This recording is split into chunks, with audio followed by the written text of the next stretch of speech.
अस्सलामुअलैकुम जी बच्चे, आज का हमारा टॉपिक है नेस्टेड लूप। नेस्टेड लूप से क्या मुराद है, इसके बारे में हमने आज पढ़ना है। नेस्टेड लूप कहते हैं जी a loop within a loop is called nested loop. ऐसी लूप जो दूसरी लूप के साथ मुंसलिक होती है, हम उसे क्या नाम देते हैं, नेस्टेड लूप कहते हैं। ठीक है, ऐसी लूप जो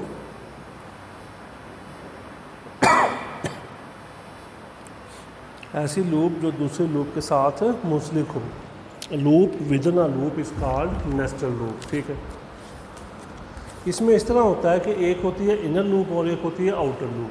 ठीक है, वो कहता है जी inner loop execute completely, inner loop execute completely, ठीक है, with each change in the value of counter variable of outer loop. यानी इनर लूप जो है उस पर मुकम्मल अमल होगा जब आउटर लूप के काउंटर वेरिएबल में एक का इजाफा होगा। यानी एक दफ़ा अगर आउटर चलती है ना तो इनर मुकम्मल चलेगी। ठीक है, उसके बाद दोबारा इनर एक दफ़ा चलती है, आउटर एक दफ़ा चलती है, इनर मुकम्मल चलेगी।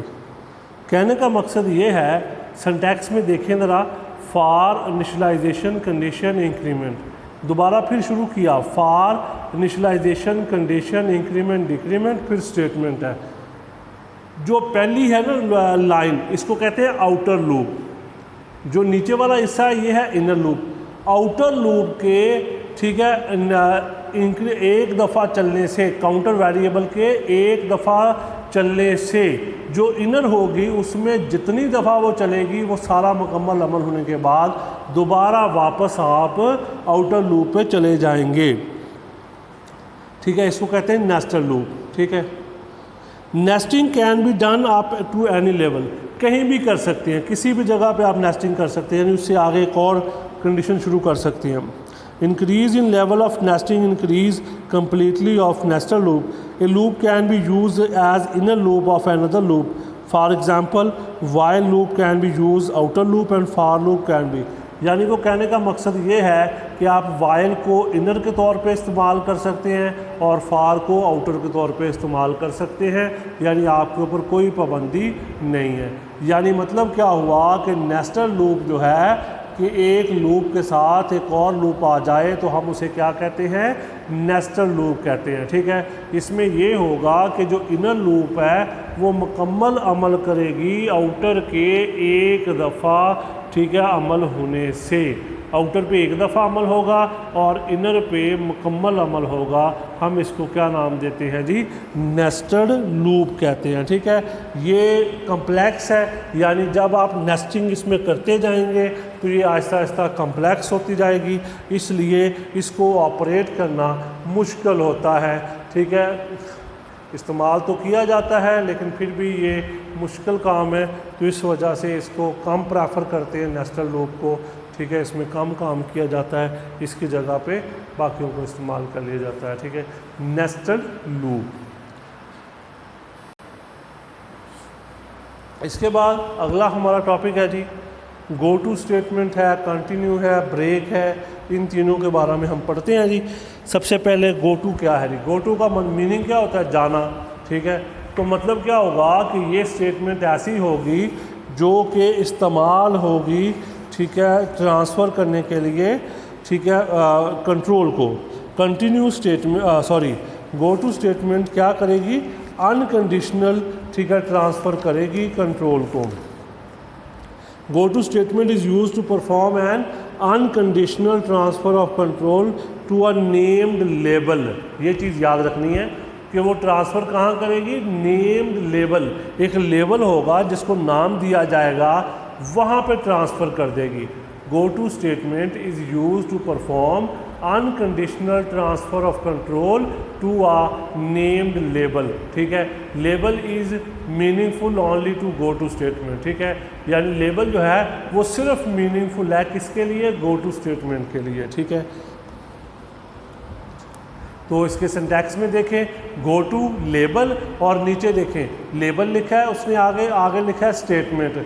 तो जब लेबल पे अमल होगा ना तो इसमें जो स्टेटमेंट है वो क्या है जी, ठीक है। तो वहाँ पे जो चीज़ होगी वो वहाँ पे लेबल जो होगा आप लगाएंगे वहाँ पे चला जाएगा कंट्रोल। मतलब क्या हुआ कि गो टू स्टेटमेंट का मतलब क्या है, unconditional transfer of control to a named label, यानी एक नाम वाले लेबल तक लेके जाना।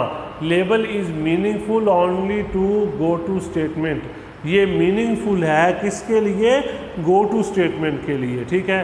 गो टू आगे क्या है, लेबल है, ठीक है। लेबल आगे स्टेटमेंट, ठीक है।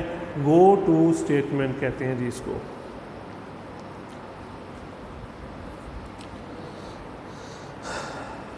तो लेबल जो है वो मीनिंगफुल होगा, इसी के लिए हम इसको आमतौर पे इस्तेमाल करते हैं कि जब हमने कंट्रोल को गैर मशरूत तौर पर किसी और जगह पे ट्रांसफ़र करना होता है, ठीक है जी। तीसरे नंबर पे आता है जी हमारे पास कंटिन्यू स्टेटमेंट जी। कंटिन्यू स्टेटमेंट का क्या काम है, कंटिन्यू स्टेटमेंट हम इस्तेमाल करते हैं कि जब हमने ठीक है जी इसको बॉडी ऑफ लूप में इस्तेमाल करेंगे। It is use to move the control to the start of the loop body. ये क्या करेगी, ये लूप के स्टार्ट में आ जाएगी, यानी जो लूप बॉडी होगी उसके बिल्कुल स्टार्ट में आने के लिए कौन सी स्टेटमेंट इस्तेमाल करते हैं, कंटिन्यू इस्तेमाल करते हैं। When this statement is executed in the loop body, the remaining statement of current iteration are not। तो जो बाकी हिस्सा होगा वो इस्तेमाल नहीं होगा, आप दोबारा शुरू में आ जाएंगे, ठीक है। इसको हम continue. The control directly move to the next iteration. Control जो है वो डायरेक्ट मूव हो जाएगा अगले दोहराव की तरफ। एग्जाम्पल में देखें ज़रा, इंट x है, for x is equal to 1, x less than equal to 5, x plus plus. आगे है जी print f hello world /n।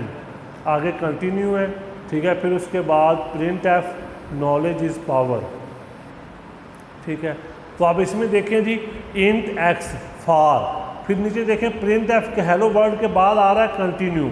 अब कंटिन्यू के नीचे लिखा हुआ है knowledge is power. Knowledge is power के ऊपर अमल नहीं होगा, बल्कि आप वापस दोबारा स्टार्ट में चले जाएंगे, ये अमल होता है, ठीक है। तो वो कहता है जी जो एग्जांपल है कि one statement is before the, ठीक है, continue statement and is one is after, एक पहले या एक बाद में है। The second statement is never execute. Second जो है वो कभी भी अमल, नॉलेज इज़ पावर पे कभी अमल नहीं होगा, सिर्फ अमल किस पे होगा, हेलो वर्ल्ड पे अमल होगा, क्योंकि हर दफ़ा कंटिन्यू उसको स्टार्ट में ले जाएगा। इस वजह से, ठीक है, वो कह रहा है कि एक दफ़ा उस पर अमल होगा, उस पर दोबारा अमल नहीं होगा, ठीक है जी। यानी लूप के स्टार्ट में जाने के लिए कंटिन्यू स्टेटमेंट होती है। फिर आती है जी ब्रेक स्टेटमेंट।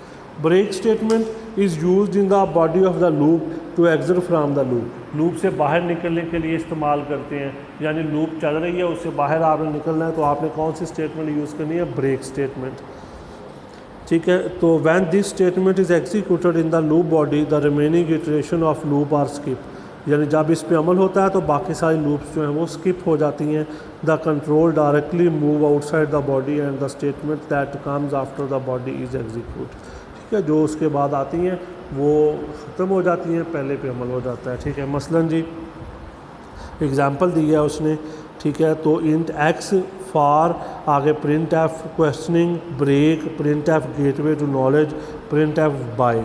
अब जब ब्रेक पे अमल होना है ना तो ब्रेक ने गेटवे टू नॉलेज पे अमल नहीं होने देना, बल्कि कहाँ ले जाना है, प्रिंट f बाय पे ले जाना है, ठीक है।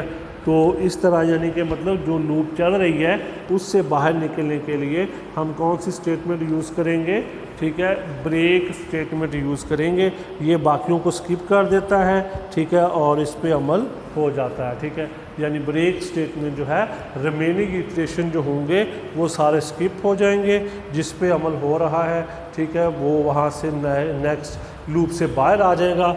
जो उससे अगला इटरेशन होगा, अगली जो स्टेटमेंट होगी उस पे चला जाएगा, यानी कंट्रोल डायरेक्टली मूव कर जाएगा आउटसाइड बॉडी। यानी वो निकल जाएगा उससे बाहर, ठीक है। हम इसको क्या नाम देते हैं जी, ब्रेक स्टेटमेंट कहते हैं। यानी रिमेनिंग इटरेशन जो है वो स्किप हो जाते हैं, ये directly outside the body move करते हैं, ठीक है जी। इंट एक्स, ठीक है, मतलब जो गेटवे टू नॉलेज है उस पर अमल नहीं होगा, बल्कि अमल किस पे होगा, प्रिंट एफ बाय पे अमल होगा, गेटवे टू नॉलेज पे अमल नहीं होगा, ठीक है जी। ये छोटे क्वेश्चंस हैं, ये आपने अच्छे तरीके से करने हैं। अपना ख्याल रखिएगा। अल्लाह हाफिज़।